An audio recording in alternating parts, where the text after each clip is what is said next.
হায় হায় হায় হায় আসল ঘড়ির অর্থ বুঝলাম না, সময় থাকতে সময়ের মূল অর্থ খুঁজলাম না।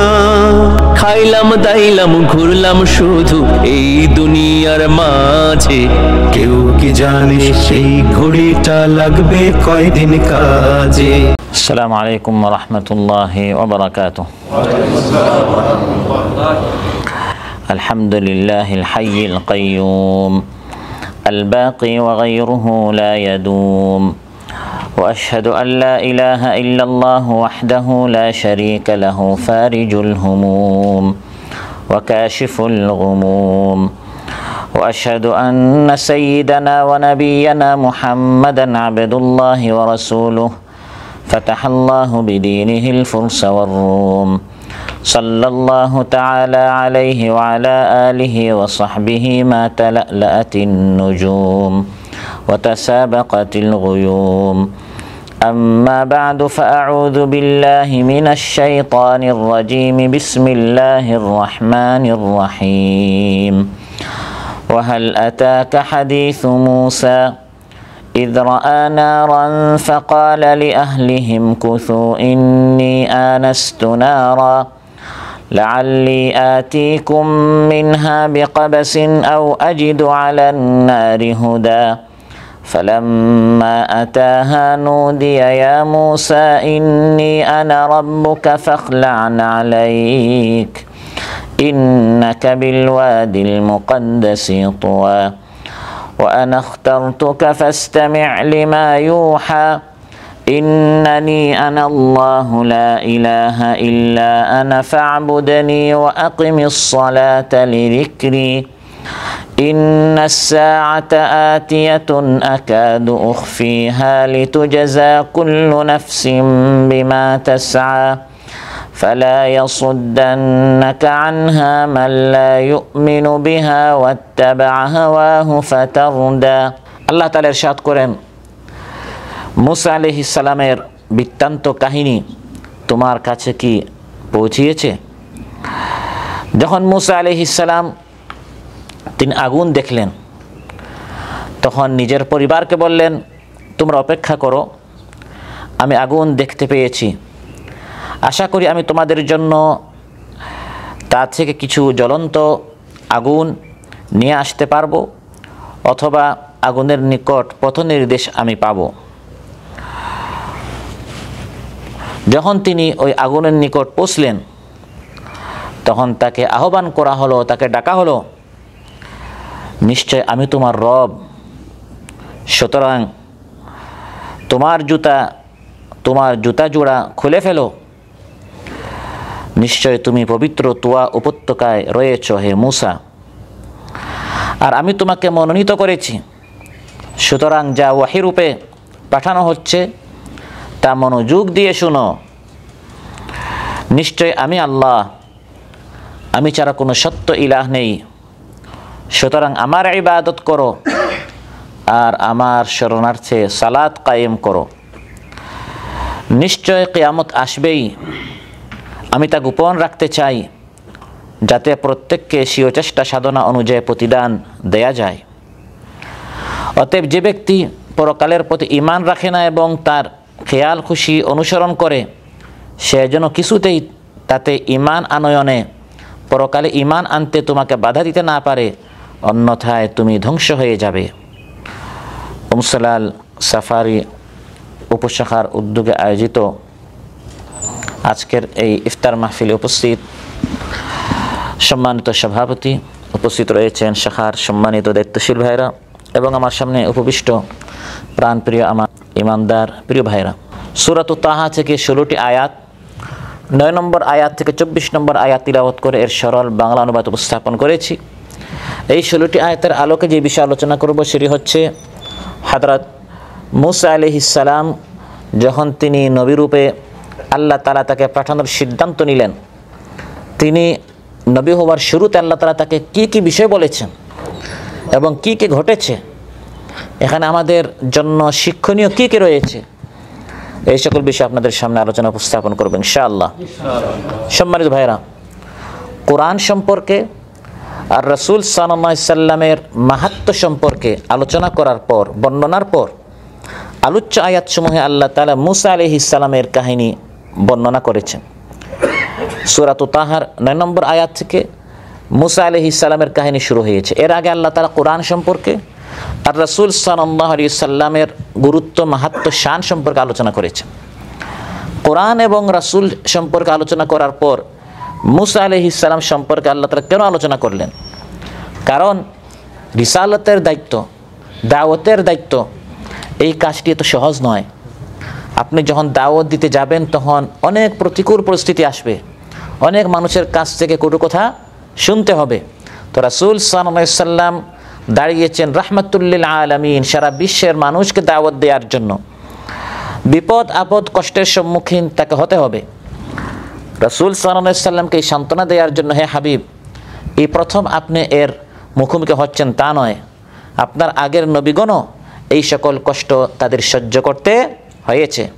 সেগুলো রাসূল সাল্লাল্লাহু আলাইহি সাল্লামের জানা থাকা দরকার, যাতে তিনি পূর্ব থেকেই এইসব বিপদ আপদের প্রস্তুত নিতে পারেন, অবিচল থাকতে পারেন যে আপনার আগে মুসা আলাইহিস সালাম সেই সময়ের যে সবচেয়ে বড় প্রতাপশালী জালিম ফ্যাসিস্ট ছিল, সেই ফিরআউনের নিকট আমি তাকে পাঠিয়েছি।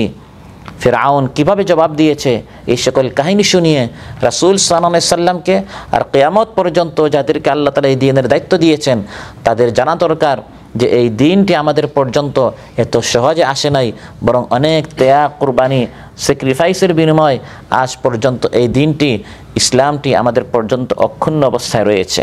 তাই আল্লাহ তাআলা এই সকল ঘটনা কোরআনের মধ্যে বর্ণনা করেন আমাদেরকে সান্ত্বনা দেওয়ার জন্য, আগের নবীদের কাহিনীগুলো শুনে যাতে করে আমরা বুঝতে পারি যে তারা কত ত্যাগ করেছেন, কুরবানি করেছেন। ওয়া কুল্লান নাকুসু আলাইকা মিন আম্বাইর রুসুলি মা নুসাব্বিতু বিহি ফুআদাক। তো আল্লাহ তাআলা মুসা আলাইহিস সালামের কাহিনী শুরু করছেন। ওয়াহাল আতাকা হাদিসু মুসা, আল্লাহ তাআলা বলেন তোমার নিকট কি মুসা আলাইহিস সালামের কাহিনী এসেছে, খবর এসেছে? আমরা কত নিউজ পড়ি, কোরআন নামক বুকে নয়, আরেকটা বুকে। সেটা হচ্ছে কোন বুক? ফেসবুক। বুক মানে কি? কিতাব, বই, গ্রন্থ। একটি কিতাব আল্লাহ তাআলা দিয়েছেন, এখানেও মুসা আলাইহিস সালামের ঘটনা আছে, আরও অনেক কাহিনী আছে, যে সকল কাহিনীতে কোনো সন্দেহ নেই। এই কিতাবটি আমাদের হাত থেকে ইহুদিরা নিয়ে নিয়েছে, আর তারা আমাদের প্রত্যেকের হাতে হাতে ফেসবুক নামক কিতাবটি দিয়েছে। তাই আপনারা ফেসবুক পড়েন, এটার অনেক ফজিলত আছে, এটার জন্য কোনো মাহফিল করতে হয় নাই। তারা সুকৌশলে আমাদের হাতে হাতে পৌঁছে দিয়েছে। আর কোরআন পড়ানোর জন্য বাংলাদেশ কোরআন সুন্নাহ পরিষদের কত মেহনত করতে হয়, কত বৈঠক করতে হয়, কত আমাদেরকে বুঝাতে হয়। ইহুদিরা অত্যন্ত কৌশলে আমাদের হাত থেকে যালিকাল কিতাবু লা রাইবা ফি, যাতে কোনো সন্দেহ নেই, ওই কিতাবটি নিয়ে পুরা সন্দেহ, মিথ্যায় ভরপুর একটি ফেসবুক তারা আমাদের হাতে উঠিয়ে দিয়েছে। আমরা সেটা শেয়ার করছি, সেখানে আমরা কমেন্ট করছি, স্ট্যাটাস লিখছি, আমরা বন্ধুদের সাথে শেয়ার করি। কিন্তু কোরআন নামক আল্লাহর দিয়ে এই কিতাবটি আমরা ভুলে গিয়েছি, আমরা অনেক দূরে চলে গেছি। অত্যন্ত আফসোসের বিষয় সম্মানিত ভাইরা। তাই আল্লাহ তাআলা আমাদেরকে মুসা আলাইহিস সালামের কাহিনী শোনানোর আগে শুরুতে বলছেন তোমার কাছে কি খবর এসেছে? ওয়াহাল আতাকা হাদিসু মুসা, এই খবর, এই সংবাদ আমাদের জানা দরকার। এই সকল কাহিনী, এই সকল ঘটনা আমাদের জন্য এখানে অনেক শিক্ষা রয়েছে, অনেক সবক রয়েছে।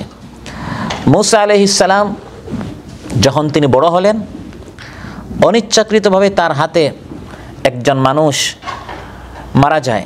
তিনি অনিচ্ছাকৃতভাবে এক ব্যক্তিকে হত্যা করে ফেলেন। ফলে ফিরআউনের জুলুম থেকে বাঁচার জন্য তিনি মিশর ত্যাগ করে মাদিয়ানে চলে যান। সেখানে গিয়ে তিনি, তাফসিরে এসেছে, শুআয়ব আলাইহিস সালামের যে মেয়ে, ওই মেয়ের সাথে তার বিবাহে তিনি আবদ্ধ হন। বিনিময়ে মহারানা হিসাবে তাকে 10 বছর কাজ করতে হয়েছে, খেদমত করতে হয়েছে, সেবা দিতে হয়েছে। 10 বছর যখন পূর্ণ হলো, তিনি আবার মিশরে ফিরে আসছেন। 10 বছরে হতে পারে মিশরবাসী তার আগের কথাটি, রেকর্ডটি ভুলে যেতে পারে। এই আশায়, নিরাপত্তার আশায় তিনি মাদিয়ান থেকে মিশরে ফিরে আসছেন, সাথে তার স্ত্রী, যিনি হচ্ছেন শুআয়ব আলাইহিস সালামের মেয়ে। তিনি শুআয়ব আলাইহিস সালামের মেয়েকে নিয়ে, তার স্ত্রীকে নিয়ে তার মায়ের দিকে, মিশরের দিকে, কারণ মিশরে তার মা ছিলেন, ওয়া আওহাইনা ইলা উম্মি মুসা, মুসা আলাইহিস সালামের মা মিশরে ছিলেন, মায়ের দেশে মিশরে তিনি ফিরে যাচ্ছেন। রাতটি অনেক অন্ধকার ছিল, আবার খুব বেশি ঠান্ডা ছিল, শীত ছিল। তাফসীরে এসেছে তিনি রাস্তাটাও তিনি ভুলে গিয়েছিলেন, হারিয়ে ফেলেছিলেন। সেই যুগে তো আর আপনার লোকেশন ছিল না, ছিল? লোকেশন চালু করলাম আর আমি আমার গন্তব্যস্থলে পৌঁছে গেলাম। এটা তো মাত্র 3-4 বছর আগে বের হয়েছে, বা এর আগে রাস্তাঘাট চেনার জন্য আপনার রাস্তায় সব কিছু আপনার লেখা থাকে। আগের যুগে তো এত সুযোগ সুবিধা ছিল না, অনলাইন ছিল না, সবই ছিল আপনার অফলাইন। অন্ধকার, ঠান্ডা, শীত, ধুধু মরুভূমি। দূর থেকে তিনি দেখলেন সামান্য আগুন দেখা যাচ্ছে। إذ رأى نارا فقال لأهلهم كثوا إني آنست نارا لعلي آتيكم منها بقبس أو أجد على النار هدى। আল্লাহ তাআলা আমাদেরকে কাহিনী শোনাচ্ছেন। কাহিনী কে শোনাচ্ছেন? ইন্না হাযা লাহুয়াল কাসাসুল হক। আল্লাহ বলেন এগুলো সত্য কাহিনী, সত্য ঘটনা। কানের খোরাক, চোখের খোরাকের জন্য এই সকল ঘটনা আল্লাহ বলেন নাই, বরং আত্মার খোরাকের জন্য। এখান থেকে আমরা শিক্ষা নিব। সুর সুন্দর, কণ্ঠ সুন্দর, হাসবো, কাঁদবো, এই জন্য না। কোরআনের কাহিনীগুলো হচ্ছে অযথা অনর্থক কোনো কাহিনী আল্লাহ তাআলা কোরআনের মধ্যে উল্লেখ করেন নাই। কাহিনী আল্লাহ কোরআনের মধ্যে উল্লেখ করেছেন, আর আমাদের দায়িত্ব হচ্ছে এটা তাফসীর করা, ব্যাখ্যা করে এটাকে আমাদের জীবনের সাথে মিলিয়ে এখান থেকে পাথেয় গ্রহণ করা। এটি হচ্ছে মূল তাফসীর। আর শুধু খতম করলাম, বুঝলাম না, নিজের জীবনে এটা আমি ফিট করলাম না, তাহলে এই কোরআন আমার কোনো কাজে আসলো না। কোরআনের মধ্যে আল্লাহ তাআলা যত কাহিনী বলেছেন, প্রত্যেকটা কাহিনীর মধ্যে আমার জন্য অনেক কিছু শিক্ষা রয়েছে। কেউ কম বুঝে, কেউ বেশি বুঝে। যে যত বেশি অধ্যয়ন করবে, পড়ার চেষ্টা করবে, বোঝার চেষ্টা করবে, সে এখান থেকে অনেক পয়েন্ট আউট করতে পারবে, এখান থেকে অনেক কিছু শিখতে পারবে। মুসা আলাইহিস সালাম ইয রাআ নারান, দূর থেকে তিনি নার কি? আগুন। আপনারা আলহামদুলিল্লাহ আমেরিকায় যান নাই, ইউরোপে যান নাই, কাতারে এসেছেন, আরব দেশে এসেছেন। তা আরব দেশে আমরা আসার কারণে টাকা পয়সার পাশাপাশি অনেক আরবি শব্দ আমাদের এমনিতেই শিখা হয়ে গেছে। ওই সকল দেশে গেলে আমাদের সহজে স্কুলে না পড়ে অনেক ইংলিশ শব্দ আমাদের শেখা হয়ে যেত। আর এই দেশে আসার কারণে মাদ্রাসায় না পড়ে আমাদের অনেক কোরআন যখন আপনি পড়বেন দেখবেন অনেক শব্দ আপনার এমনিই সহজ সহজ কিছু শব্দ এমনিতেই আমরা শিখে ফেলি।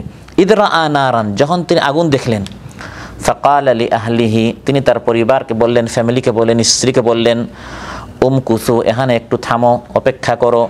ইন্নী আনাস্তু নারান, দূর থেকে আমি আগুন দেখতে পাচ্ছি।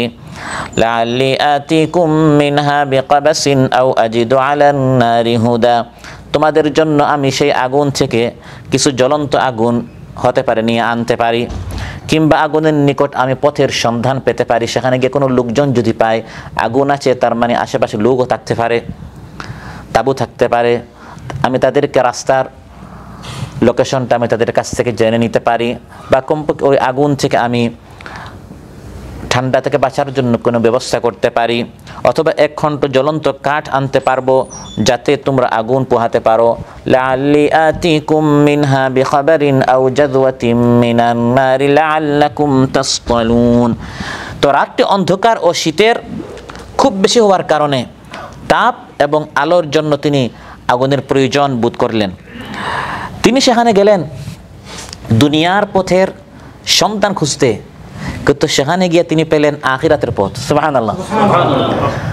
তিনি আগুনের নিকট যাচ্ছিলেন, দুনিয়ার পথ ওই মাদিয়ান থেকে মিশর পর্যন্ত কীরকম পৌঁছা যায়, কিন্তু আল্লাহ তাআলা সেখানে গিয়ে তাকে রাস্তা দেখিয়ে দিলেন আখিরাতের, তাকে আল্লাহ তাআলা নবী বানিয়ে দিলেন। সুবহানাল্লাহ।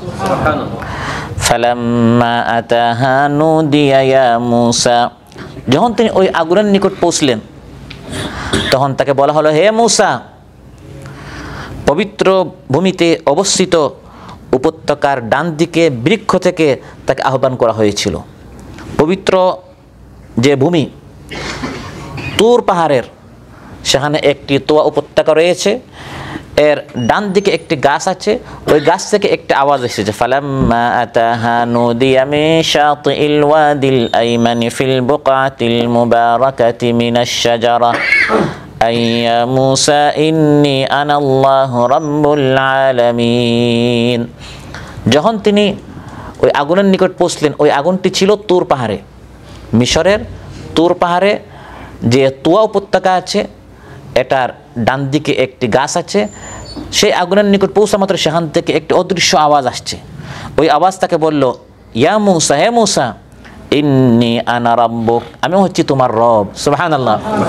এজন্য মূসা আলাইহিস সালামকে বলা হয় কালিমুল্লাহ। আল্লাহ তাআলা তার সাথে কি করেছেন? কালাম, কথা বলেছেন। সরাসরি সেখান থেকে আওয়াজ আসছে, ইন্নী আনা রাব্বুক ফাখলা'না আলাইক, তুমি জুতা খুলে ফেলো, তুমি পবিত্র স্থানে। আল্লাহ তাআলা তার সাথে ভয়েস কল হচ্ছিল, কথা হচ্ছিল। তিনি বললেন, হে আল্লাহ, আমি ভিডিও কল চাই, হে আল্লাহ, আমি আপনাকে সরাসরি দেখতে চাই। কিন্তু আল্লাহকে সরাসরি এই দুনিয়াতে দেখা যায় না। এই চামড়া দিয়ে, এই চামড়ার চোখ দিয়ে আল্লাহকে দেখা যাবে না। এই জন্য জান্নাতি চোখ দরকার, সেখানে পাওয়ার বেশি। ওই পাওয়ারওয়ালা চোখ দিয়ে জান্নাতিরা জান্নাতে আল্লাহ তাআলাকে দেখবে। এই জন্য তিনি আল্লাহ তাআলাকে যখন দেখতে চাইলেন, আল্লাহ তাআলা বলেন, হে মূসা, আমি আল্লাহর আলো নূরটা এত বেশি, তোমার এই চোখ সহ্য করতে পারবে না। এটা তোমাকে বোঝাবার জন্য এই যে দেহ তুর পাহাড়টা আসে, এই তুর পাহাড়ে আমি সামান্য আমার আলো আমি সেখানে নিক্ষেপ করব, কি হয় দেখো। সঙ্গে সঙ্গে তুর পাহাড় চূর্ণ বিচূর্ণ হয়ে যায়। মূসা আলাইহিস সালাম অজ্ঞান হয়ে যান। তখন তিনি বুঝতে পারেন যে আমাদের এই চোখ দ্বারা আসলে আল্লাহকে দেখার মতো সেই শক্তি আমাদের নেই। তিনি আল্লাহর খুব মাহবুব ছিলেন, খুব প্রিয় ছিলেন। আল্লাহর সাথে অনেক কথা তিনি বলতেন। আল্লাহ তাআলা বলেন, ইন্নী আনা রাব্বুক ফাখলা'না আলাইক, হে মূসা, যে আওয়াজ আসছে এটা কোনো ভ্রান্ত কোনো আওয়াজ নয়, ভুল কোনো, তুমি আমরা মাঝে মধ্যে বলি যে শুনতে আমি মনে হয় ভুল করছি, এরকম আওয়াজ করতে আসছে, এরকম কোনো আওয়াজ নয়, এটা সত্য আওয়াজ, এটা আমি তোমার রবের আওয়াজ। ফাখলা'না আলাইক, তুমি তোমার জুতা খুলে ফেলো। জুতা খোলার আদেশ দেওয়া হয়েছে বিনয় ও নম্রতার আকৃতি ফুটিয়ে তোলার উদ্দেশ্যে। কারণ তুমি এখন তোমার রবের সাথে কথা বলতে দাঁড়িয়েছ, হে মূসা, তুমি তোমার জুতাটি খুলে ফেলো। আর আরেকটি কারণ হচ্ছে, এটা একটা পবিত্র মাঠ, একটি পবিত্র উপত্যকা, ইন্নাকা বিল ওয়াদিল মুকাদ্দাসি তুয়া, একটি পবিত্র স্থানে তুমি এসেছো। তো আমি তোমাকে ডাকছি একটি গুরুত্বপূর্ণ কিছু কথা বলার জন্য, হে মূসা, অতএব কথাগুলো তুমি মনোযোগ দিয়ে শোনো। ওয়া আনা আখতারতুকা ফাসতামি' লিমা ইউহা, হে মূসা, এখন আমি তোমার সাথে কিছু গুরুত্বপূর্ণ কথা বলবো। কথাগুলো শুনবে তা নয়, বরং মনোযোগ দিয়ে শুনবে। আরবিতে শোনাকে সামা বলা হয়, আর মনোযোগ দিয়ে শোনাকে ইস্তিমা বলা হয়। মনোযোগ দিয়ে ভালো করে শোনা। আল্লাহ তাআলার কালাম, আল্লাহর কথা কান দিয়ে শুনলে হয় না, মন দিয়ে শুনতে হয়। মনটাকে কানের সাথে যোগ করা, এটাকে বলা হয় মনোযোগ। বিয়োগের উল্টা হচ্ছে যোগ করা। তো মনোযোগ যে আমরা বলি, এটা কি? এটা হচ্ছে কানের সাথে মনটা কি করা? যোগ করা, এটাকে বলা হয় মনোযোগ। তো মাঝে মধ্যে আপনি কান দিয়ে শুনছেন, মনটা আরেক জায়গায়, এরকম কোরআন শোনা যাবে না। তাই মূসা আলাইহিস সালামকে আল্লাহ তাআলা বলছেন, ওয়া আনা আখতারতুকা, হে মূসা, আমি তোমাকে ইখতিয়ার করেছি। আরও অনেক লোক ছিল, সেখান থেকে আমি তোমাকে চয়েস করেছি আমার কথা শোনার জন্য। অতএব কান পেতে মনোযোগ দিয়ে শোনো। এখান থেকে আমরা কি শিখলাম? মূসা আলাইহিস সালাম আল্লাহর কথা যখন তিনি শুনছিলেন, আল্লাহ তাআলা বলেন, হে মূসা, মনোযোগ দিয়ে শোনো। আমাদের সামনে আল্লাহর কথা, আল্লাহর কালাম বলা হয় না? এখন বলা হচ্ছে। এই মাহফিলে আমরা কার কথা শুনছি? আল্লাহর কথা, যেটা আরবিতে, সেটাই বাংলা অনুবাদ করে তাফসির করে আল্লাহর কথাই আমাদেরকে শোনানো হচ্ছে। যখনই কোরআন তিলাওয়াত করা হয়, আরবিতে হোক বা বাংলায় যখন তাফসির করা হয়, কোরআনের অন্যতম আদব হচ্ছে আল্লাহর কালাম, এটা মনোযোগ দিয়ে শুনতে হবে। ওয়া ইযা কুরিআল কুরআন ফাসতামিউ লাহু ওয়া আনসিতু লাআল্লাকুম তুরহামুন। আল্লাহ তাআলা ইরশাদ করেন, যখন কোরআন তিলাওয়াত করা হয় মনোযোগ দিয়ে শুনো, ও আনসিতু, আর খামোশ থাকো, তখন লাআল্লাকুম তুরহামুন, তোমার প্রতি আল্লাহর রহমত, আল্লাহর দয়া নাজিল হবে। সুবহানাল্লাহ। এটা হচ্ছে যখন কোরআন তিলাওয়াত করা হয়, তারাউহির নামাজে, রেডিওতে আপনার সামনে কোরআন আরবিতে তিলাওয়াত করা হচ্ছে। আর আরেকটা হচ্ছে তাফসির করা হচ্ছে, আপনার মাতৃভাষায় এটা অনুবাদ করে দেওয়া হচ্ছে। তখন কি করবেন?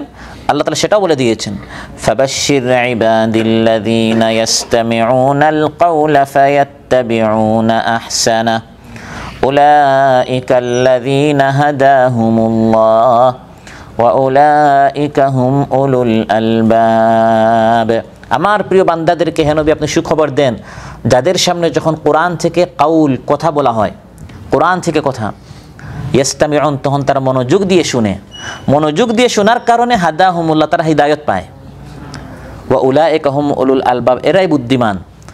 মাহফিলে আসে, বৈঠকে আসে, মনোযোগ দিয়ে শুনে, এই জন্য তারা সঠিক পথ পায়। আর আরেক ব্যক্তি মনোযোগ দিয়ে না শোনার কারণে সে কি বলা হয়েছে এটা সে বুঝে নাই, এজন্য সে হেদায়েত প্রাপ্ত হয় না। মাহফিলের পর মাহফিল হচ্ছে, সে গেল, সুদ সম্পর্কে আলোচনা হলো, যাওয়ার আগেও সুদখোর ছিল, আসার পরেও সুদখোর থেকেই গেল। বেনামাজি ছিল, আলোচনা হলো নামাজ সম্পর্কে, যাওয়ার আগেও বেনামাজি ছিল, আসার পরেও বেনামাজি থেকেই গেল। এটা কেন হচ্ছে আমাদের দেশে? এত মাহফিল হচ্ছে তারপরেও হেদায়েত হচ্ছে না কেন? কারণ মনোযোগ দিয়ে শোনা হয় না। কার সুর সুন্দর, কার কণ্ঠ সুন্দর, ওইগুলোর জন্য মানুষ যায়, হেদায়েতের জন্য মানুষ যায় না। আর যে হেদায়েতের জন্য যায়, আল্লাহ বলেন উলাইকাল্লাযীনা হাদাহুমুল্লাহ, তাকে আল্লাহ হিদায়াত দিবেন। আপনি যাচ্ছেন, কে একটু সঙ্গীত গাইতে পারে, কে 26 ইঞ্চি 20 ইঞ্চি, একটু খাটো, একটু লম্বা, একটু মোটা, দেখতে সুন্দর, আপনি এগুলো পেতে যাচ্ছেন, বিনোদন পেতে যাচ্ছেন, আপনি বিনোদন পাচ্ছেন। আর আরেকজন যাচ্ছে হেদায়েত পাওয়ার জন্য, আল্লাহ বলেন সে মনোযোগ দিয়ে শুনে, ইয়াস্তামিউনাল কাউল, মনোযোগ দিয়ে যদি কেউ শুনে, সে সঙ্গে সঙ্গে হিদায়াত পায়, সে মানুষ হোক বা জিন্নাত হোক। কোরআনের মধ্যে আল্লাহ তাআলা একদল জিন্নাতের কথা বলেছেন, তারা মনোযোগ দিয়ে শুনেছে, একবার শুনেছে, একবার শোনার মতো শুনেছে, একবারই তাদের জন্য যথেষ্ট হয়ে গেছে। একবারই শুনে তারা সিদ্ধান্ত নিয়েছে, সকল কুফরি বাতিলের অন্ধকার ত্যাগ করে তারা ইসলামের আলো গ্রহণ করে ফেলেছে। সুবহানাল্লাহ। ওয়া ইয সারাফনা ইলাইকা নাফারাম মিনাল জিন্নি ইয়াস্তামিউনাল কুরআন, রাসূল সাল্লাল্লাহু আলাইহি ওয়াসাল্লাম তিলাওয়াত করছিলেন, একদল জিন্নাত যাচ্ছিল, ইয়াস্তামিউনাল কুরআন, তারা কান দিয়ে শুনে নাই, তারা মনোযোগ দিয়ে তিলাওয়াতটা শুনলো। পরস্পর বলল, আনসিতু, খামোশ হও, এখানে খুব সুন্দর একটা কিতাব কালাম থেকে তিলাওয়াত হচ্ছে, এটা অন্যরকম একটি কিতাব। ইন্না সামি'না কিতাবান উনজিলা মিন বা'দি মূসা, এই সকল জিন্নাত অনেক লম্বা হায়াত, তারা মূসা আলাইহিস সালামের কিতাব তারা শুনেছিল। তারা বলাবলি শুরু করলো, মূসার পরে এরকম আমরা কোনো কিতাব শুনি নাই। তার মনে হচ্ছে মূসার কিতাব আর এই কিতাবের মধ্যে একটা কি আছে, মিল আছে, এটা কোনো একটি সুতায় গাঁথা, কোনো এক সূত্রে এসেছে। পরে তারা বুঝতে পারলো তাওরাত যিনি নাজিল করেছেন, এই কালাম কোরআনটাও তিনি নাজিল করেছেন। মনোযোগ দিয়ে শুনে তারা সঙ্গে সঙ্গে সিদ্ধান্ত নিল যে আমরা শুনলাম, ফাআমান্না বিহি, আমরা ঈমান আনলাম। সুবহানাল্লাহ। তাহলে মনোযোগ দিয়ে শুনলে একবার শোনায় যথেষ্ট, আর মনোযোগ দিয়ে না শুনলে সারা জীবন শুনবেন, কিন্তু আমার আপনার জীবনে পরিবর্তন আসবে না, হেদায়েত আসবে না। তাই মূসা আলাইহিস সালামকে আল্লাহ তাআলা বললেন, হে মূসা, আমি তোমাকে চয়েস করেছি, মনোনীত করেছি, পছন্দ করেছি, সিলেক্ট করেছি। তুমি এসেছিলে আগুনের জন্য, এসেছিলে তাপ পাওয়ার জন্য, এসে তুমি পেয়ে গেলে হিদায়াত। অতএব যেহেতু আমি তোমাকে চয়েস করেছি, যেটা তুমি কল্পনাই করো নাই, এমন জিনিস পেয়েছো, মনোযোগ দিয়ে শুনো। এসেছিলাম কাতারে টাকা ইনকামের জন্য, ঘটনাক্রমে এই ক্যাম্পে আমার রুম হয়ে গেল, ঘটনাক্রমে আমার এই রুমের পাশে মসজিদে বাংলাদেশ কোরআন সুন্নাহ পরিষদের আল্লাহ তাআলা ব্যবস্থা করে দিলেন। ওই মূসা আলাইহিস সালাম গিয়েছিলেন আগুনের জন্য, গিয়া তিনি পেয়ে গেলেন আল্লাহর হিদায়াত। আমরা এসেছিলাম টাকার জন্য, কোম্পানিতে কাজ করার জন্য, হাতে নাতে একবার হাতের নাগালে আল্লাহ তাআলা আমাদের পার্শ্বের মসজিদে কোরআন সুন্নাহ পরিষদে এখানে আল্লাহ তাআলা কোরআনের বৈঠকের ব্যবস্থা করে দিন। সুবহানাল্লাহ। আমাদের এই কাতারে অনেক ভাইরা এই সকল বৈঠকে যাবার জন্য গাড়ি দিয়ে ব্যবস্থা করতে হয়। আশপাশে এরকম আপনার বৈঠক হয় না, এখান থেকে একজনকে উঠানো হয়, ওখান থেকে একজনকে উঠানো হয়, তারপরে কি করতে হয়, বৈঠক আয়োজন করতে হয়। আর আমাদের একবার রুমের পাশে আল্লাহ তাআলা ব্যবস্থা করে দিয়েছে। ওয়া নাখতারতুকা হে মূসা, আমি তোমাকে চয়েস করেছি। এই বৈঠকটা আল্লাহ তাআলা আরেক জায়গায় করতে পারতেন, আল্লাহ তাআলা ব্যবস্থা করতে পারতেন। আল্লাহ তাআলা আমাদেরকে পছন্দ করেছেন, আল্লাহ তাআলা আমাদেরকে চয়েস করেছেন, মনোনীত করেছেন। ফাসতামি' লিমা ইউহা, অতএব আল্লাহর কালাম থেকে কি বলা হচ্ছে মনোযোগ দিয়ে শুনতে হবে, জানার চেষ্টা করতে হবে এই হিদায়াতের কালামের মধ্যে আল্লাহ তাআলা কি বলেছেন। ইন্নানি আনাল্লাহু লা ইলাহা ইল্লা আনা ফা'বুদনি ওয়া আকিমিস সালাতা লিযিকরি। হে মূসা শোনো, ভালো করে শোনো। ইন্নানি আনাল্লাহ, আমি হচ্ছি সত্য মাবুদ। লা ইলাহা ইল্লা আনা, আমি ছাড়া কোনো সত্য মাবুদ নেই। যেহেতু আমি সত্য মাবুদ, ফা'বুদনি, অতএব শুধু আমার ইবাদত করো, শুধু আমার দাসত্ব করো। আল্লাহর ইবাদত, শুধু আল্লাহর ইবাদত করতে হবে। এই দাওয়াতটি হচ্ছে সকল নবীদের। এই পৃথিবীতে যত নবী এসেছেন, যত ওলি এসেছেন, যত আলিম এসেছেন, যত দাঈ আল্লাহ এসেছেন, সবার মূল দাওয়াত হচ্ছে লা ইলাহা ইল্লাল্লাহ। ওয়ালাকাদ বাআসনা ফি কুল্লি উম্মাতির রাসূলান আন ইবুদুল্লাহা ওয়াজতানিবুত তাগুত। আল্লাহ তাআলা বলেন, আমি প্রত্যেক উম্মতের নিকট নবী পাঠিয়েছি, রাসূল পাঠিয়েছি, সবার এটাই দাওয়াত ছিল, আহ্বান ছিল, শুধু আল্লাহর ইবাদত করো আর তাগুতকে বর্জন করো। কিয়ামতের দিন আমাদের সবাইকে আল্লাহর নিকট গোলাম হয়েই যেতে হবে। সেখানে আল্লাহর সাথে এরকম অন্য কেউ মাবুদ হয়ে, এরকম অনেক বড় হয়ে আল্লাহর সামনে যেতে পারবে না। সেখানে শুধু আল্লাহই রব থাকবেন আর সবাই আল্লাহ কি থাকবে? গোলাম থাকবে। এটাই মহাসত্য, যে শুধু আল্লাহই রব আর বাকি সবাই হচ্ছে আল্লাহর গোলাম। এই দুনিয়াতে অনেকেই নিজেকে রব, আইনদাতা, বিধানদাতা, জালিম সেজে যায়, কিন্তু কিয়ামতের দিন এই সকল ক্ষমতা থাকবে না। সেখানে সবাই আল্লাহর গোলামি হয়ে যাবে। ইন কুল্লু মান ফিস সামাওয়াতি ওয়াল আরদি ইল্লা আতির রাহমানি আবদা। সম্মানিত ভাইরা, অতএব মুসা আলাইহিস সালামকে আল্লাহ তাআলা বলেছেন, হে মুসা, প্রথম আহ্বান হচ্ছে আমি শুধু সত্য মাবুদ, তোমাকে শুধু আমার ইবাদত করতে হবে। অতএব ইবাদতের ক্ষেত্রে শিরিক করা, আল্লাহকে বাদ দিয়ে অন্যের পূজা করা, ইবাদতের কোনো একটি অংশ গায়রুল্লাহকে দেয়া, এটা আল্লাহ তাআলা কোনোভাবে মাফ করেন না, এটা আল্লাহ তাআলা কোনোভাবে সহ্য করেন না। আমার নামাজ আল্লাহর জন্য হতে হবে, আমার রোজা আল্লাহর জন্য হতে হবে, আমার মান্যত আল্লাহর জন্য হতে হবে, আমার আশ্রয় প্রার্থনা, আমার দোয়া, আমার জিকির, আমার প্রত্যেকটা কাজ শুধু কার জন্য? এটি হচ্ছে ইবাদত। এই ইবাদতকে অংশ অংশ করে কিছু আল্লাহর জন্য, কিছু গায়রুল্লাহর জন্য, এটা করা যাবে না। তাই আল্লাহ তাআলা বলছেন, ইন্নানি আনা আল্লাহ, শুধু আমি আল্লাহ, একমাত্র মাবুদ, লা ইলাহা ইল্লা আনা, আমি ছাড়া কোনো সত্য মাবুদ নেই। ফা'বুদনি, তুমি শুধু আমার ইবাদত করো। কুল ইন্না সালাতি ওয়া নুসুকি ওয়া মাহইয়ায়া ওয়া মামাতি লিল্লাহি রাব্বিল আলামিন লা শারীকা লাহ। বলো, নিশ্চয় আমার নামাজ, আমার কুরবানি, আমার জীবন, আমার মরণ সব শুধু আল্লাহর জন্য, তার কোনো শরীক নেই। আজ আমরা মুসলমানরা এই ইবাদতের মধ্যে বড় একটি শিরক আমরা করে ফেলি, যে আমরা আমাদের জীবনটাকে ভাগ ভাগ করে ফেলি। মসজিদের কাজগুলো আল্লাহর জন্য, কিন্তু আমাদের কাজকর্মে, আমাদের শিক্ষাঙ্গনে, আমাদের পরিবারে, আমাদের অর্থনীতিতে, আমাদের রাজনীতিতে, সেখানে আমরা আল্লাহর হুকুম আমরা মানতে চাই না, সেখানে আমরা আল্লাহর হুকুম বাস্তবায়ন করতে চাই না। তাহলে আমাদের একাধিক রব হয়ে গেলেন।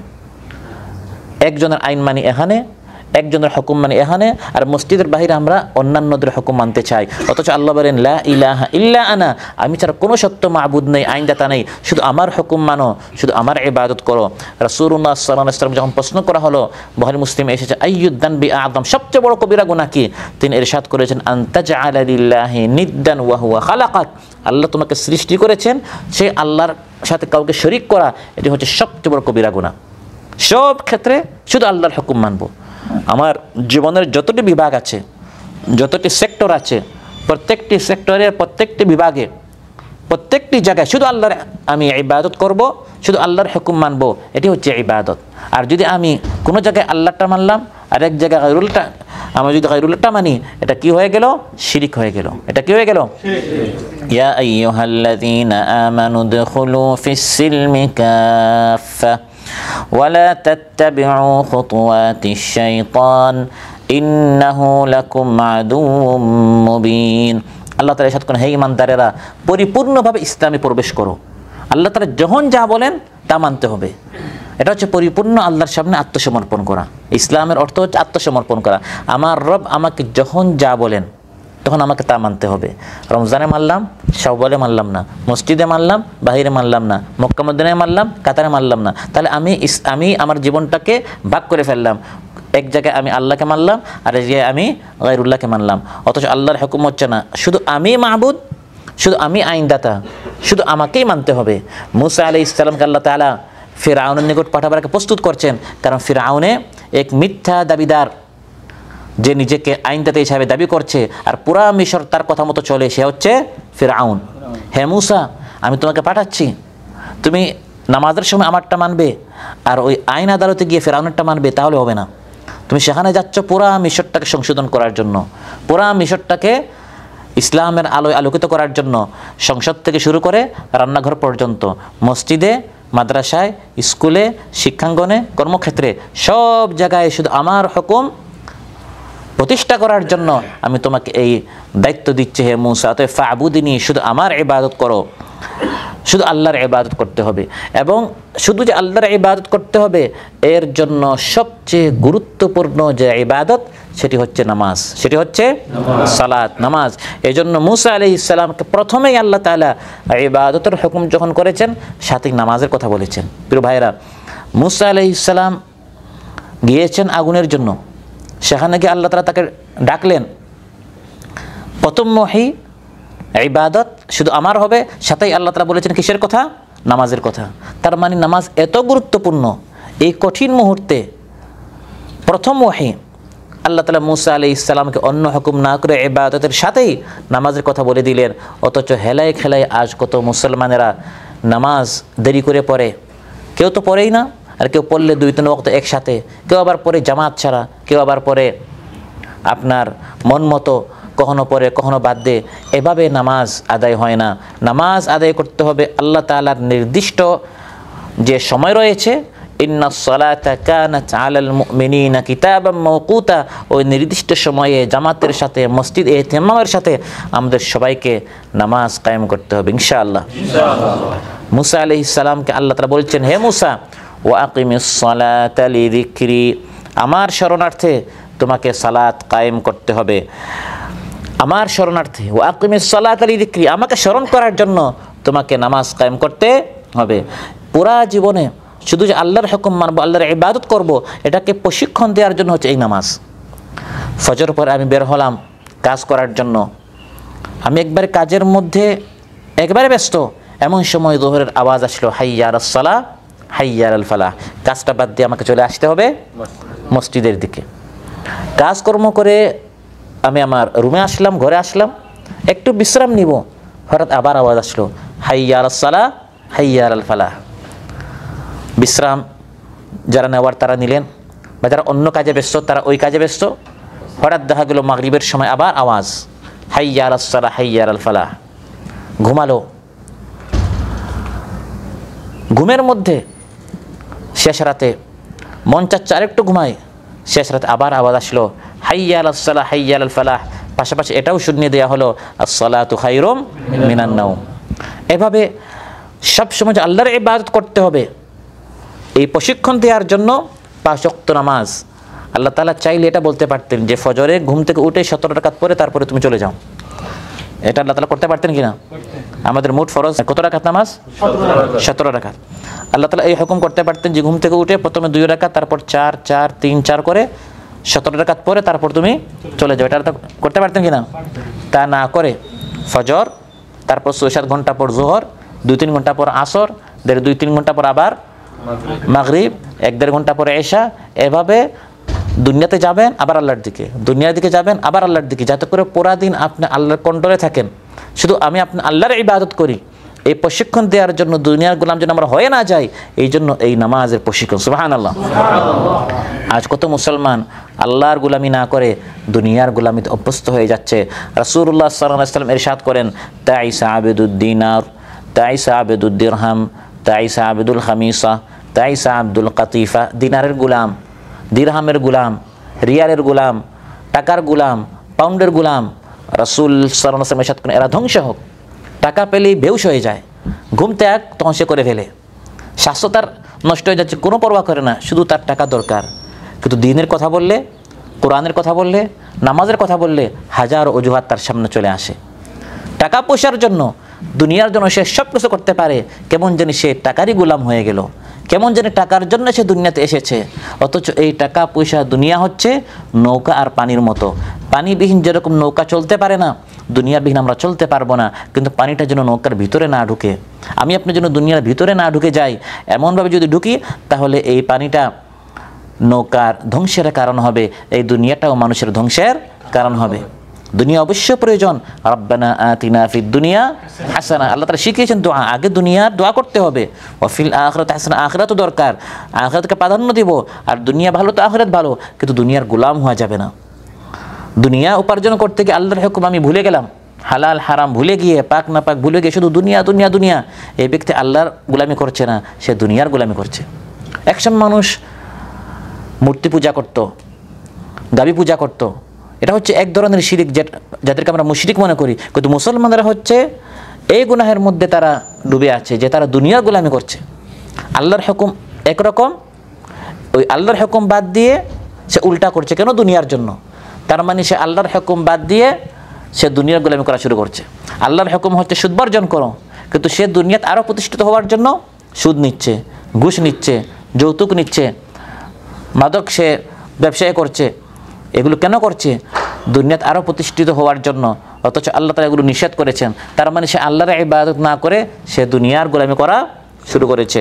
তাই আল্লাহ তাআলা মূসা আলাইহিস সালাম বলছেন, হে মূসা, শুধু আমার ইবাদত করো আর আমাকে সবসময় স্মরণে রাখার জন্য তুমি সালাত কায়েম করো। ওয়া আকিমিস সালাতা লিযিকরি। মানুষ যেন আল্লাহ তাআলা থেকে গাফিল না হয়ে যায়। আল্লাহর সাথে মানুষের সম্পর্ক জড়িত করার সবচেয়ে বড় মাধ্যম হচ্ছে এই সালাত। সালাত প্রতিদিন কয়েকবার মানুষকে দুনিয়ার কাজ কারবার থেকে সরিয়ে আল্লাহর দিকে নিয়ে আসে। রিজালুল্লাহ তুলহিহিম তিজারাতু ওয়ালা বাইউন আন যিকরিল্লাহ ওয়া ইকামিস সালাতি ওয়া ইতাইজ যাকাহ ইয়াখাফুনা ইয়াওমান তাতাকাল্লাবু ফীহিল কুলুবু ওয়াল আবসার। আল্লাহ বলেন, আল্লাহর প্রিয় বান্দা হচ্ছে তারা যাদেরকে কোনো ব্যবসা বাণিজ্য কাজ কর্ম নামাজ থেকে আল্লাহর জিকির থেকে আল্লাহ থেকে তাদেরকে গাফিল করে না। সুবহানাল্লাহ। ব্যবসা বাণিজ্য আল্লাহ নিষেধ করেন না। আল্লাহ বলছেন সব থাকবে। ইমানদারদের ব্যবসা আছে, বাণিজ্য আছে, কাজকর্ম আছে, লিমুজিন আছে, ট্যাক্সি আছে, গাড়ি আছে, সব আছে, কিন্তু লা তুলহিহিম এগুলো তাদেরকে গাফিল করে না। যখনই আল্লাহর আহ্বান আসে, দ্বীনের আহ্বান আসে, এগুলো ত্যাগ করে তারা আল্লাহর দিকে চলে আসে। সুবহানাল্লাহ। এগুলো আল্লাহ দিয়েছেন পরীক্ষা স্বরূপ। এগুলো আমাদেরকে গাফিল করে ফেলে কিনা পরীক্ষার জন্য। ইয়া আইয়ুহাল্লাযীনা আমানু লা তুলহিকুম আমওয়ালুকুম ওয়ালা আওলাদুকুম আন যিকরিল্লাহ ওয়া মান ইয়াফআল যালিকা ফাউলাইকা হুমুল খাসিরুন। হে ঈমানদারেরা, তোমাদের আমওয়াল, মাল, ধন সম্পদ, আওলাদ যেন তোমাদেরকে আল্লাহর জিকির থেকে গাফিল না করে। গাফিল করে ফেললে যে যাকে এরকম গাফিল করবে সে হচ্ছে ক্ষতিগ্রস্ত। অতএব সালাত কায়েম করলে আল্লাহর কথা স্মরণ হয়। ওয়া আকিমিস সালাতা লিযিকরি। এর আরেক তাফসীর হচ্ছে সালাত কায়েম করলে হে মূসা আমি তোমাকে স্মরণ করব। সুবহানাল্লাহ। সালাত আদায় করে যখন আপনি আল্লাহকে স্মরণ করবেন তখন আল্লাহ তাআলা আপনাকে ফাযকুরুনি আযকুরকুম ওয়াশকুরুলি ওয়ালা তাকফুরুন। আমি আপনি তো আল্লাহকে স্মরণ করবই, কিন্তু আমি আপনি কে যে আল্লাহ আমাদের কথা স্মরণ করবেন? সুবহানাল্লাহ। আমাদের মতো অসংখ্য গণিত বান্দা এই পৃথিবীতে রয়েছে, কিন্তু আল্লাহ তাআলা দয়া করে আমাদের কথা স্মরণ করছেন। এটা আমাদের জন্য কত বড় একটি অর্জন। আমার রব ফেরেশতাদের মাজমায়ে সমাবেশে আমার কথা স্মরণ করবেন যদি আমি নামাজ পড়ি। সুবহানাল্লাহ। আবার যদি কোনো সালাত আমি ভুলে যাই, যখন মনে পড়বে ওয়া আকিমিস সালাতা লিযিকরি, সঙ্গে সঙ্গে নামাজটা পড়ে ফেলতে হবে। ঘুমিয়ে গেছেন, ভুলে গেছেন কোনো কারণে, এটা করা যাবে না। যদি কোনো সময় হয়ে যায়, আল্লাহ বলেন লিযিকরি, স্মরণ হওয়ার সঙ্গে সঙ্গে সালাতের ক্ষেত্রে কোনো ত্রুটি, কোনো অবহেলা এটা করা যাবে না। মান নামা আন সালাতিন আও নাসিয়াহা ফালিয়ুসাল্লিহা ইযা যাকারাহা। কেউ যদি ঘুমিয়ে যায় বা ভুলে যায়, যখনই স্মরণ হবে বা জাগ্রত হবে তখন যেন সে নামাজটা পড়ে ফেলে। ক্বালা রাসূলুল্লাহ সাল্লাল্লাহু আলাইহি ওয়াসাল্লাম, বুখারী মুসলিমের বর্ণনা। অতএব সম্মানিত ভাইরা, দ্বীনের সবচেয়ে গুরুত্বপূর্ণ খুঁটি হচ্ছে নামাজ। নামাজ পড়েছেন তা আপনি ঈমানদার, নামাজ পড়েন নাই তাহলে আপনার ঈমানের দাবি করাটা মিথ্যা। মুনিবিনা ইলাইহি ওয়াত্তাকুহু ওয়া আকিমুস সালাতা ওয়া লা তাকুনু মিনাল মুশরিকিন। আল্লাহ তাআলা বলেন নামাজ কায়েম করো আর মুশরিকিনদের মধ্যে শামিল হয়ো না।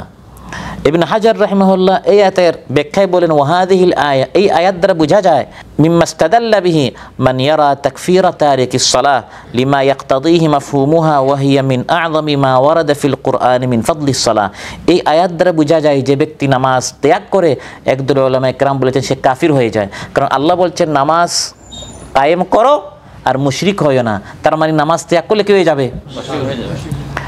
একদল উলামায়ে কেরাম বলেছেন না, মুশরিক হবে না, অনেক বড় মানে সবচেয়ে বড় কবিরা গুনাহগার হবে। কিন্তু একদল উলামার এটা ফতোয়া যে নামাজ ত্যাগ করলে বান্দা কি হয়ে যায়? কাফির হয়ে যায়। সম্মানিত ভাইয়েরা, আমার অত্যন্ত দুঃখ লাগে, বিভিন্ন সাইটে বিভিন্ন জায়গায় দেখা যায় যখন নামাজের আযান হয় পাকিস্তানিরা, মসজিদরা, তারা আপনার নামাজে চলে আসে। আমাদের মসজিদ আমরা এগুলো দেখি, কিন্তু বাংলাদেশে অধিকাংশরা বলে যে আমার কাপড়টা কিনা ভালো না। নামাজের ক্ষেত্রে জাতিগতভাবে আমরা বাংলাদেশিদের অনেক অবহেলা রয়েছে। নামাজের যখনই ডাক আসবে সঙ্গে সঙ্গে যেন আমি আমার সব কাজ বাদ দিয়ে আমি যেন মসজিদে চলে আসতে পারি। নামাজকে আমি কাজকে বলবো যে আমার কি আছে, নামাজ আছে, নামাজকে বলবো না যে আমার কাজ আছে। প্রথমে আমার নামাজ। আল আহদুল্লাযী বাইনানা ওয়া বাইনাহুমুস সালাহ ফামান তারাকাহা ফাকাদ কাফার। আমাদের এবং কাফিরদের মধ্যে পার্থক্য হচ্ছে নামাজ। নামাজ যে ব্যক্তি ত্যাগ করলো সে কাফির হয়ে গেল। একবার মৃত্যুর সময় জান বের হচ্ছে, রাসূল সাল্লাল্লাহু আলাইহি সাল্লামের এই কঠিন মুহূর্তে তার শেষ কথাগুলোর মধ্যে একটি ছিল আসসালাহ আসসালাহ আসসালাহ আসসালাহ ওয়া মা মালাকাত আইমানুকুম। হে আমার জাতি, নামাজ ত্যাগ করিও না, নামাজ ত্যাগ করিও না। আমি আপনার দেশে ফোন করে অনেক কথা বলি, স্ত্রীর সাথে সন্তানের সাথে এই কথা জিজ্ঞাসা করতে হবে, ছেলেকে বাবা নামাজ পড়েছো কিনা, স্ত্রীকে নামাজ পড়েছো কিনা, এই খবর নিতে হবে। ও আনফুসাকুম ওয়া আহলিকুম নারা, নিজেকে এবং তাদেরকে আমাদের জাহান্নাম থেকে বাঁচাতে হবে। যে ব্যক্তি নামাজের ইহতিমাম করবে, মান হাফাযা আলাইহা কানাত লাহু নূরান ওয়া বুরহানান ওয়া নাজাতান ইয়াউমাল কিয়ামাহ। 5 ওয়াক্ত নামাজ যে ব্যক্তি ইহতিমামের সাথে আদায় করবে, এটি তার জন্য নূর হবে, আলো হবে, সে যে ইমানদার এটার বুরহান দলিল হবে, ডকুমেন্ট হবে। ওয়া নাজাতান ইয়াউমাল কিয়ামা, কিয়ামতের দিন তার নাজাতের মুক্তির কারণ হবে। ওয়া মান লাম ইউহাফিজ আলাইহা, 5 ওয়াক্ত নামাজের যে ব্যক্তি ইহতিমাম করবে না, লাম তাকুন লাহু নূরান ওয়ালা বুরহানান ওয়ালা নাজাতান, তার সে কিয়ামতের দিন বাঁচতেও পারবে না। সে যে ইমানদার এর কোনো দলিলই থাকবে না, তার কোনো আলো থাকবে না।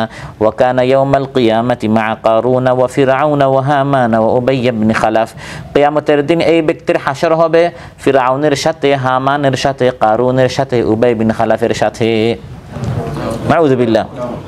কেন? কারণ নামাজ থেকে মানুষ দূরে থাকে এই 4টি কারণের মধ্যে কোনো একটি কারণে।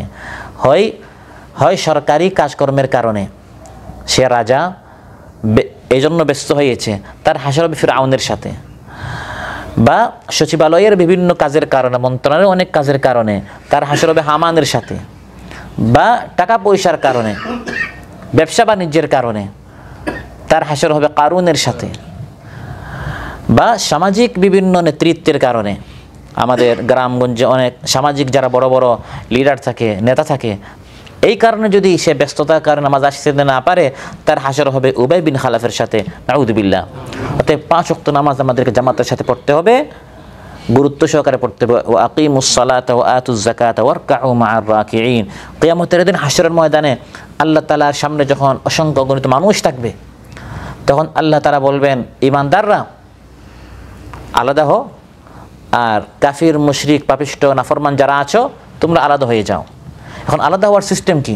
কবর থেকে তো সবাই একসাথে উঠেছে, যখন কবরস্থানে রাখা হয় এরকম তো বলা হয় না এটা হচ্ছে আপনার নামাজিদের কবর, এটা হচ্ছে আপনার সুদকুরদের, এরকম তো করা হয় না, সবাইকে একসাথে কবর দেওয়া হয়। হাসর ময়দানে সব একসাথে গিয়েছে, এখন ওই হাসর ময়দানে আলাদা কিভাবে করা হবে? ওয়ামতাজুল ইয়াওমা আইয়ুহাল মুজরিমুন, আল্লাহর পক্ষ থেকে সিস্টেম হচ্ছে ইয়াওমা ইউকশাফু আন সাক ওয়া ইউদআউনা ইলাস সুজুদি ফালা ইস্তাতিউন, আল্লাহর পক্ষ থেকে বলা হবে এই আল্লাহ তাআলা এসেছেন, সবাই আল্লাহর সামনে সাজদা দাও।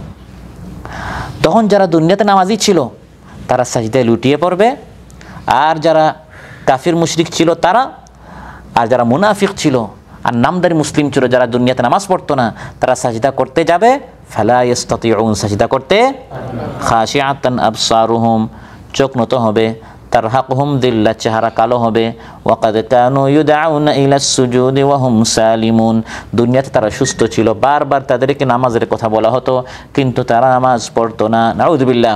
তখন আলাদা করে দেওয়া হবে, যারা সাজদা করতে পেরেছো তোমরা এইদিকে যাও, যারা সাজদা করতে পারো না তোমরা ওই দিকে যাও। এটি হচ্ছে হাসর ময়দানে ইমানদার এবং কাফির মুশরিক মাজুসি মুনাফিক যারা আছে এদের মধ্যে আলাদা করার এই সিস্টেমটি করা হবে। এজন্য সম্মানিত ভাইরা, মুসা আলাইহিস সালামের প্রতি আল্লাহ তাআলা প্রথম ওহী করেছেন সেটা হচ্ছে ইবাদতের পাশাপাশি নামাজের কথা বলেছেন, এই নামাজটা যেন আমরা কোনোভাবে ত্যাগ না করি। ওয়া আকিমিস সালাতা লিযিকরি, তাওহীদের কথা বলার পর আল্লাহ তাআলা মুসা আলাইহিস সালামকে আখিরাতের কথা বলেছেন, পরকালের কথা বলেছেন, কারণ প্রত্যেক নবীর প্রথম দাওয়াত ছিল তাওহীদ, শুধু আল্লাহর ইবাদত করতে হবে।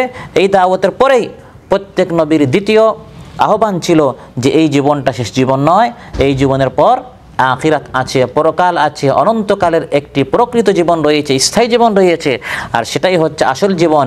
সেই জীবনের জন্য প্রস্তুতি নিতে হবে। তাই আল্লাহ তাআলা মুসা আলাইহিস সালামকে বলছেন, ইন্নাস সাআতা আতিয়াতুন আকাদু উখফিহা লিতুজাযা কুল্লু নাফসিম বিমা তাসআ। হে মূসা, নিশ্চয় পরকাল আসবেই, ইন্না নিশ্চয়, আস-সাআত আতে আসবেই, পরকাল অবশ্যই আসবে, তাতে কোনো সন্দেহ নাই, নিশ্চিত বিষয় মৃত্যু এবং পরকাল আসবেই। আর সবচেয়ে অনিশ্চিত বিষয় হচ্ছে এই মৃত্যু এবং পরকালের সময়টা। পরকাল এবং মৃত্যু এই দুটাই হচ্ছে কিয়ামত। মৃত্যু হচ্ছে প্রত্যেকের ব্যক্তিগত কিয়ামত, আর পরকাল হচ্ছে সমষ্টিগত কিয়ামত। ওই দুইটি নিশ্চিত আসবেই, আর এই দুটির সময়টা হচ্ছে সবচেয়ে অনিশ্চিত। আর আল্লাহ তাআলা বলেন পরকাল একবারেই আসবে তা নয়, বরং আসা শুরু হয়ে গেছে। তোমরা দেখো না এই পৃথিবীতে কত সিস্টেম চেঞ্জ হওয়া শুরু হয়ে গেছে। আল্লাহ তাআলা কোরআনের মধ্যে আমাদেরকে এগুলো বলছেন, ইকতারাবাতিস সাআতু ওয়ানশাক্কাল কামার। কিয়ামতের আগে চাঁদ আলোহীন হবে, সূর্য আলোহীন হবে, হবে তা নয়, হওয়া শুরু হয়ে গেছে। চাঁদ দ্বিখণ্ডিত হয়েছে আজ থেকে 1450 বছর আগে।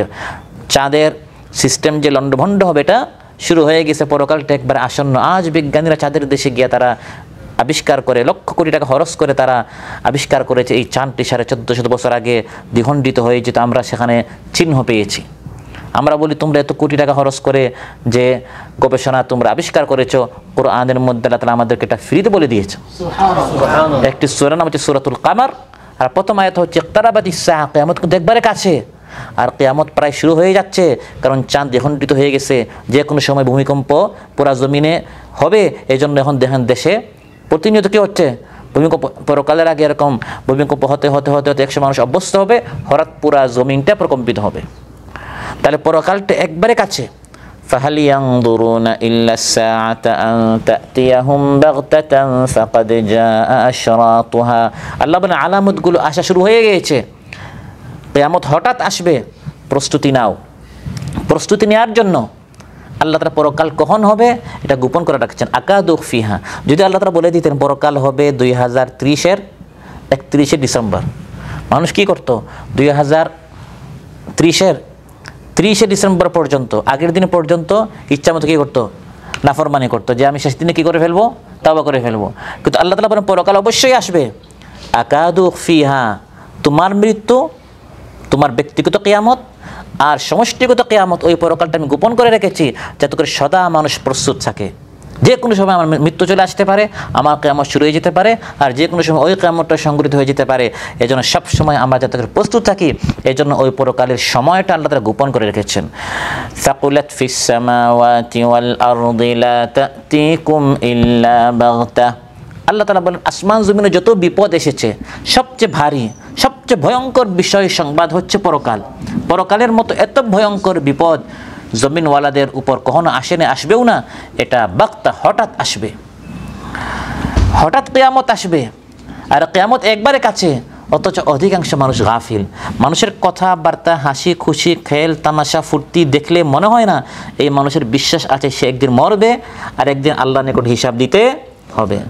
اقترب للناس حسابهم وهم في غفلة معرضون। আল্লাহ তাআলা বলে মানুষের হিসাবের দিনটা একবারে কাছে, কিন্তু অধিকাংশ মানুষ গাফিল। লাহিয়াতান কুলুবুম, কলবটা সবসময় মানুষের উদাসীন থাকে। দুনিয়া দুনিয়া দুনিয়ার জন্য মানুষ বেহুশ হয়ে আছে, অথচ যে কোনো সময় এই মানুষটাকে কবরে চলে যেতে হবে। আলহাকুমুত তাকাসুর হাত্তা যুরতুমুল মাকাবির, আধিক্য মানুষকে গাফিল করে রেখেছে, অথচ এই মানুষ যে কোনো সময় সে কবরে যাবে। যখন কবরে যাবে তখন সে বুঝতে পারবে এতদিন যা বলা হয়েছে এগুলি সব সত্য ছিল। কাল্লা সাউফা তা'লামুন সুম্মা কাল্লা সাউফা তা'লামুন। আল্লাহ তাআলা পরকালের বিষয়টা গোপন করে রেখেছেন যাতে করে প্রত্যেক মানুষ প্রস্তুতি নেয়। লিতুজজা কুল্লু নাফসিম বিমা তাসআ, গোপন রেখেছেন এজন্য মানুষ কর্ম প্রচেষ্টায় যাতে করে সব সময় নিয়োজিত থাকে। ব্যক্তিগত কিয়ামত অর্থাৎ মৃত্যু আর বিশ্বজনীন কিয়ামত অর্থাৎ হাসরের দিনকে মানুষ যাতে করে দূরে মনে না করে, মানুষ যাতে করে গাফিল না হয়, সব সময় যাতে করে মানুষ প্রস্তুতি নিয়ে নামাজ পড়ে, তাওবাহ করে, ইস্তেগফার করে, দোয়া করে। এজন্য আল্লাহ তাআলা এটাকে গোপন করে রেখেছেন। বলা যায় না সারা জীবন আমি নেক আমল করেছি, শেষ মুহূর্তে আমি খারাপ কাজ করে ফেলতে পারি, গুনাহ করে ফেলতে পারি। ওই গুনাহটা মানুষ যেন না করে, কারণ বলা যায় না কোন সময় মৃত্যু আসে। এই জন্য আল্লাহ তাআলা মৃত্যুটাকে গোপন করে রেখেছেন। আর এই কিয়ামত অবশ্যই আসবে। ইন্নাস সাআতা আতিয়া, কেন? কারণ ওই দিন আল্লাহ তাআলা প্রত্যেক মানুষকে এই দুনিয়াতে সে যা যা করেছে এর হিসাব যাতে করে আল্লাহ তাআলা তাকে বুঝিয়ে দেন। যদি কিয়ামত না থাকতো তাহলে এই পৃথিবীটা পুরোটা একটা জঙ্গল হয়ে যেত, যাতে করে মানুষ পশুর মতো না হয়, হিংস্র প্রাণীর মতো না হয়। আজকে আমি কাউকে থাপ্পড় মারলে সেটা আমার কাছ থেকে বদলা নিবে কিয়ামতের দিন। এই অনুভূতিটা মানুষের ভিতরে যেন থাকে।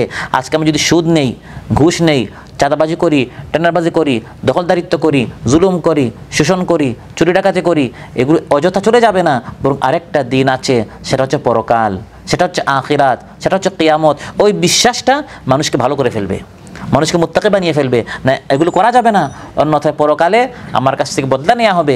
এই জন্য ওই পরকালের আল্লাহ তাআলা ব্যবস্থা করে দিয়েছেন। আর যারা নেককার আছেন তারা যেন ভালো কাজ করতে গিয়ে নিরাশ না হন। আমি আজকে পুরা দিন নামাজ পড়লাম বা ফজর থেকে মাগরিব পর্যন্ত আমি রোজা রাখলাম, যদি এর কোনো পুরস্কারই না থাকে তাহলে আমি কষ্টটা আমি কেন করব? মানুষ এই কষ্টটা এই জন্য করছে এই আশায় যে এই জীবনের পর আরেকটা জীবন আছে, আর ওই জীবনে আমি আমার এই সব কষ্টের ফলটা, পুরস্কারটা আমি পাবো। তাই আল্লাহ তাআলা বলেন লিতুজজা কুল্লু নাফসিম বিমা তাসআ, প্রত্যেক মানুষ যে চেষ্টা মেহনত করছে এই প্রতিদান, পুরস্কার হোক বা শাস্তি হোক, সেটা দেওয়ার জন্য আল্লাহ তাআলা পরকাল নামক একটা দিন আল্লাহ তাআলা নির্ধারণ করে রেখেছেন। হযরত আলী রাদিয়াল্লাহু বলেন ইরতাহালাতিদ দুনিয়া মুদবিরা ওয়ারতাহালাতিল আখিরাতু মুকবিলা, দুনিয়া শুধু পিঠ দেখাইয়া চলে যাচ্ছে আর আখিরাত সামনের দিকে আসছে। এটা হচ্ছে বাস্তব সত্য, কিন্তু আমরা দুনিয়াটাই দেখি। বাস্তব সত্য হচ্ছে যত দিন যাচ্ছে আমরা আখিরাতের দিকে অগ্রসর হচ্ছি, আর দুনিয়াটা আমাদের পিছনে, আমরা দুনিয়া থেকে দূরে যাচ্ছি। কিন্তু আমাদের প্ল্যান পরিকল্পনা দেখলে মনে হয় আমি দুনিয়াতে আরও 100 বছর বাঁচবো, অথচ আমি যত এই দিকে হাঁটছি পিছনে দুনিয়া থেকে আমি দূরে যাচ্ছি, আর সামনে আমি একবারে কবরের কাছাকাছি যাচ্ছি। ওয়ালিকুল্লি ওয়াহিদাতিন মিনহুমা বানুন, প্রত্যেকেরই সন্তান আছে, কিছু হচ্ছে দুনিয়ার সন্তান, কিছু হচ্ছে আখিরাতের সন্তান। ফাকুনু মিন আবনাইল আখিরা ওয়ালা তাকুনু মিন আবনাইদ দুনিয়া, তোমরা দুনিয়ার সন্তান তালিব হয় না, পাগল হয় না, গোলাম হয় না, তোমরা আখিরাতের সন্তান হও, আখিরাতের তোমরা তলবকারী হও। ফাইন্নাল ইয়াউমা আমালুন ওয়ালা হিসাব ওয়া গাদান হিসাবুন ওয়ালা আমাল, কারণ আজকে আমল আছে, কেউ কোনো হিসাব নিবে না, কিন্তু কাল কিয়ামতের দিন শুধু হিসাব আর হিসাব, সেখানে কোনো আমলের ব্যবস্থা থাকবে না।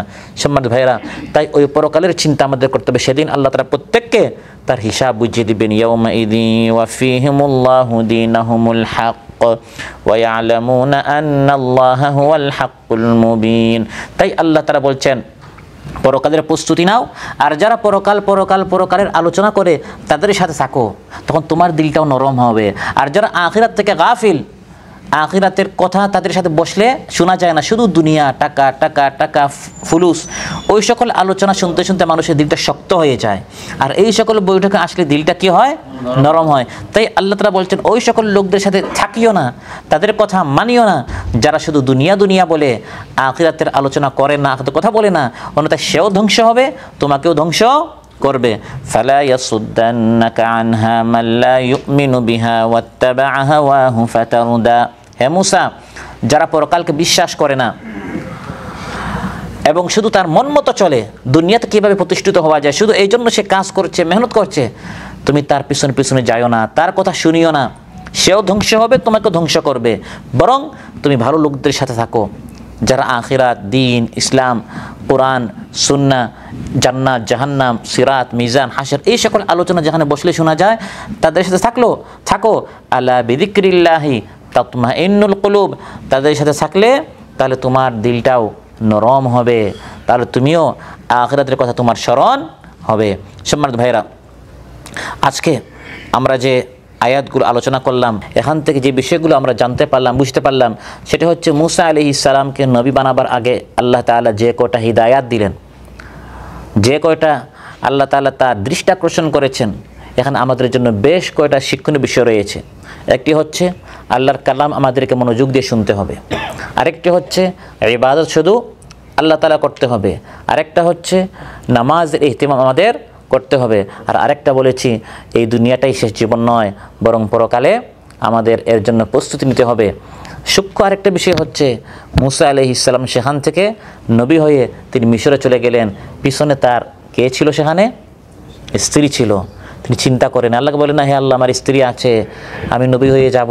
আমরা হলে তো কত অজুহাত আমরা বলতাম যে ভাই আমার ডিউটি আছে, ওভার টাইম আছে, ব্যস্ততা। তিনি কিচ্ছু বলেন নাই। একটি ভয়ঙ্কর রাস্তা, মরুভূমিতে, হাত দেখা যায় না, ঠান্ডার রাত, অন্ধকার, স্ত্রীকে রেখে এসেছেন আগুন নিতে, মাঝখানে আল্লাহ তাকে নবী বানিয়ে ফেরাউনের কাছে পাঠিয়ে দিলেন। নবীদের ঈমান কেমন ছিল, সুবহানাল্লাহ। ওই ইব্রাহিম আলাইহিস সালামের মতো মক্কার ভয়ঙ্কর জমিনে বলা হয়েছে তোমার স্ত্রী এবং সন্তানকে রেখে আসো। তিনি তার স্ত্রীকে রেখে এসেছেন, আমি গিয়েছি আল্লাহর কাজে, আল্লাহ আমার পরিবার সন্তানকে অবশ্যই হেফাজত করবেন, এমন ঈমান থাকতে হবে। আল্লাহ সুবহানাহু ওয়া তাআলা আমাদের সবাইকে আজকে যে কথাগুলো হলো এর উপর আমল করার তৌফিক দান করুন। আল্লাহ তাআলা বেশি বেশি করে আমাদেরকে তার ইবাদত করার, তার বন্দেগী করার আমাদের সবাইকে তৌফিক দান করুন। আসসালামু আলাইকুম ওয়া রাহমাতুল্লাহি ওয়া বারাকাতুহু।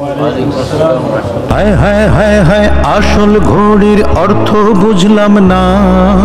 সময় থাকতে সময়ের মূল অর্থ খুঁজলাম না। খাইলাম দাইলাম ঘুরলাম শুধু এই দুনিয়ার মাঝে। কেউ কি জানে সেই ঘড়িটা লাগবে কয়দিন কাজে?